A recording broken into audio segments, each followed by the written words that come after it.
A friend of mine who lives near me broke the handle on his clearing axe. So there's a bunch of different names for this, Swedish brush axe. I'll just call it a clearing axe, but whatever you call it, it needs a new handle. And so I said I would make it for him.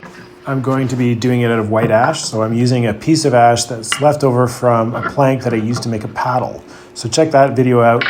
Both these videos are part of a longer series of videos about a particular white ash tree that I felled and processed just with hand tools, and I'm making stuff out of it. And for this video, I'm also going to sharpen it up and take it for a little bit of a test run, clearing out some invasive glossy buckthorn.